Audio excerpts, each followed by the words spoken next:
കടൽ കാട എന്ന പക്ഷിയാണത്രേ. പിന്നെ ഈ കണ്ടൽക്കാടുകളിലേക്ക് പക്ഷികൾ വരുന്ന സമയമാകുന്നതേ ഉള്ളൂ.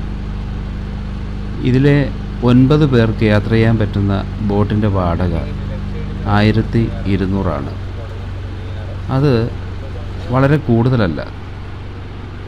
പിന്നെ കാഴ്ചകൾ നാം കൊടുക്കുന്ന 1200-നേക്കാൾ എത്രയോ സമ്പന്നമാണ്. ഞങ്ങളെപ്പോലുള്ള പ്രവാസികൾക്ക് നാട്ടിൻ്റെ ഈ ഓർമ്മകളെ നെഞ്ചോട് ചേർക്കാൻ, പിന്നെയും കാണാൻ, അതിനൊക്കെ വേണ്ടിയാണ് ഞാൻ സത്യത്തിൽ എൻ്റെ ഒരു യൂട്യൂബ് ചാനൽ തുടങ്ങിയത്. നമ്മൾ അല്ലാതെ ഹാർഡ് ഡിസ്കിലോ മറ്റോ സേവ് ചെയ്ത് വയ്ക്കുന്ന വീഡിയോകൾ പിന്നെ ഉപകരിക്കണമെന്നില്ല. ഇവിടെ കാണുന്ന കാഴ്ചകളെല്ലാം ഇനി ഒരിക്കൽ ദുബായിലിരുന്ന് കാണുമ്പോൾ അതിന് സൗന്ദര്യം കൂടും.